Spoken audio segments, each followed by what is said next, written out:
Hey, Alex and Mia.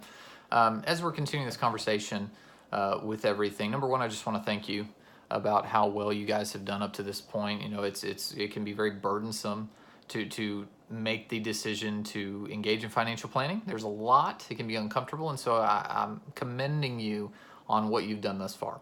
In addition, I want to just make sure we highlight the financial planning process. We're all on the same page there. You know, obviously, we have to make sure we're going through the right structure on things to help you guys be successful. So number one, we started with that financial planning engagement, right? The letter, where you understand your roles and responsibilities as a client. I understand my roles and responsibilities as the advisor. It lays out the scope of our engagement, how long, compensation, everything, so that we know we can have a positive working relationship together and be on the same page. In addition to that, though, the next step after we all signed that and agreed to it is you guys had to work very hard to assimilate a lot of data for me, right, to understand your financials. As I received that, the next step obviously is to analyze that data. So I have to look through it all, understand, to arrive at ultimately what I feel like recommendations are you need to consider. So I make those recommendations to you. But then we need to implement the recommendations. Not enough to just say, well, do this. We have to then get those things in place. But lastly, and this is a key component, is we have to make sure that we're monitoring the recommendations. Are they still what's best for you? Business changes, life changes, the markets, the economy, everything. We have to have the ability to be fluid, to have flexibility to make adaptive changes or adjustments to whatever things we put in place, right? So with that, I now want to talk through specifically one of the big topics Alex had brought up about possibly adopting a retirement plan at Big Joe's. So this, in his mind, came down to really two plain options: a simple IRA and a SEP IRA. We'll talk about those. He asked me to give 3 pros and 3 cons to each, so I'll do that before I get to my recommendation of what I think is best for you to consider. But it really came from your priorities of, number one, you wanted to maximize retirement savings. We did a needs analysis for you, and we showed that number you needed to accrue at that first year of retirement to supplement your income stream of what you're going to be getting from Social Security at age 62. You're 37 now, so that's 25 years we've got for, and you want to be able to stay retired for about 25 years. So with all the assumptions we have about growth of investments and everything, that's a pretty big number. So we need to start saving early as much as we can. The second one is you wanted to give an incentive to your full-time employees, right? So they helped you be successful, so you want to help them be successful. But at the same time, you don't really feel the burden to do this to your part-time employees. You know, they work for you 1 or 2 years, they graduate, they're college students, they don't have that consistent work. So you just want to focus on the full-time employees, which is understandable. But also you want flexibility for contributions as the employer. You don't want to be pigeonholed into having to make these large contributions that really can impact the cash flow of your business, because the nature of your business can be inconsistent sometimes in regards to cash flow. So let's get into it. Let's start with the simple IRA. The simple IRA is a plan, as its name dictates. A lot of people believe is very simple to set up, right? There's only a few forms you have to file. It's pretty cost effective. If you compare it with like a 401k, for example, there's a lot of costs rolled into that, management items that have to be addressed. So it's simple, okay? But there's a few things I want you to understand at a high level before I get into the pros and cons. Well, number one, the contribution amounts. You can contribute $12,500 into a simple IRA in 2018, but if you have this up and get into the age of 50, you can make an additional catch-up contribution once you hit 50 of $3,000. So total possible is $15,500.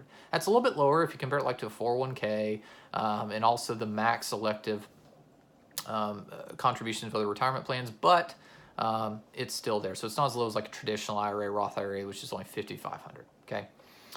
There are some eligibility requirements. So if employees of yours have worked for you 2 of the last 5 years, and if they have received $5,000 of earned income in 2 of the last 5 and are expected to have that same $5,000 at least in this year, well, guess what? They're eligible, so they can participate. In addition to that, you know, the matching contribution from the employer side, well, you can have 2 options. Number one, you can do a non-elective contribution as the employer of 2%. Regardless of whether they participate or not, boom, 2% is given to them and to all eligible employees. The other side is you can do a matching contribution. So if employees participate because they're eligible, then they say, you know what, I want to do 3% of my income. Well, guess what? If you decide you want to do a 3% match, you have to give them a 3% contribution.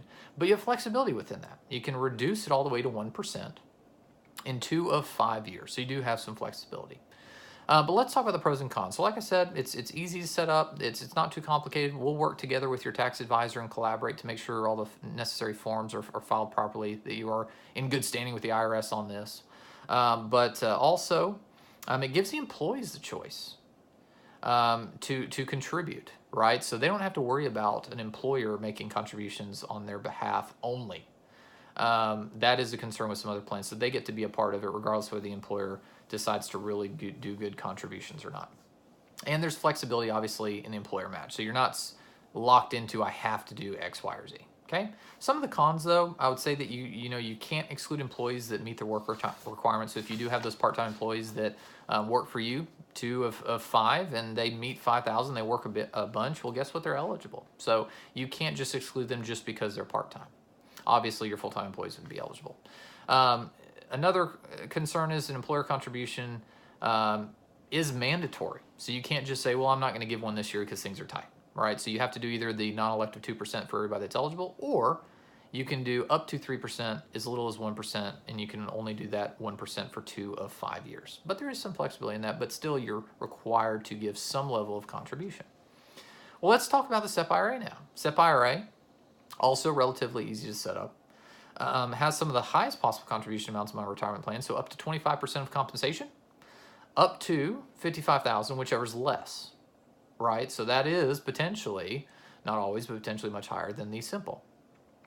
Employees, however, are not allowed to make elective deferrals. So you're effectively saying, employees, look, your role in saving for retirement is not up to you.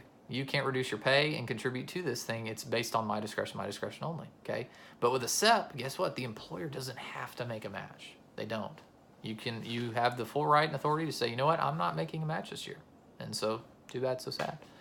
The eligibility requirements on this one are also very different. So as long as they work for you for 3 of the last 5 years, doesn't have to be consecutive, they're 21 years old and have earned an income of only $600 versus the simple of $5,000, they're eligible. So a lot of your part-time employees, as long as they work for 3 of the last 5 non-consecutive and they're 21, they're going to be eligible. So you're going to have those employees, as soon as they hit age 21, if they've been working since they were freshmen, they're probably eligible for this thing because the earned income threshold is so low. So let's talk about the pros. Well, easy setup. Again, nothing much more to say on that one. The owner has the complete discretion as to whether to make a contribution or not. So you have the ultimate flexibility to determine whether you do or don't. It has one of the highest possible contribution amounts amongst plans, so up to that $55,000, 25%, but we're going to talk about that rule here in just a second. So the concerns, the same percentage amount of contributions must be made for all employees who are eligible. Has to. The same, whatever you decide to do for yourself, every other employee has to do. But again, we're going to talk about that percentage in just a second. Employees cannot rely on this, for their own retirement savings. Because if you decide not to make matches consistently, or make contributions, consistently, guess what? They don't get anything in their retirement plan. And then let's talk about the rule of calculating contributions on behalf of an owner employee. So I told you 25%, right? Well, guess what? You being the owner employee, if you decide I'm going to give a 25% contribution, there's a different calculation and formula for you to arrive at what your net contribution is as the owner employee, which if you did 25%, for example, would only be 20%. So you basically take the percentage and then you divide it by 1 plus that percentage. So in that example, it'd be 0.25 divided by 1.25 to arrive at your net contribution can only be 20%, okay? So that's kind of high levels of the plan, the 3 pros, 3 cons, but let's arrive at my recommendation. I really believe in your situation, the simple IRA is the way to go, and here's why. It has the flexibility you desire, so even though you have to make some level of contribution, remember employees, if you choose to make a matching contribution, employees don't have to participate. So with that, if they don't participate, guess what? They don't have a match and that doesn't hurt your cash flow. You can also reduce it to as little as 1% if you choose to. In addition, the participation eligibility requirements are higher on the simple, so those part-time employees won't probably be included unless they work a lot more. And in addition, that SEP IRA, if you look at, even though it has a higher potential contribution amount, you get dinged with the net contribution. And if you make a contribution percentage, it has to be the same for every employee. So you can really get hit for all those eligible employees. If you're doing 25%, well, boom, that's 25% of all theirs and only 20% of yours into your retirement plan. So with all these things, I think that's what's in your best interest. But obviously, we'll talk through implementation and we'll get it all in place and work with your tax advisor and accountants to make sure it works out for you. Let's keep moving forward.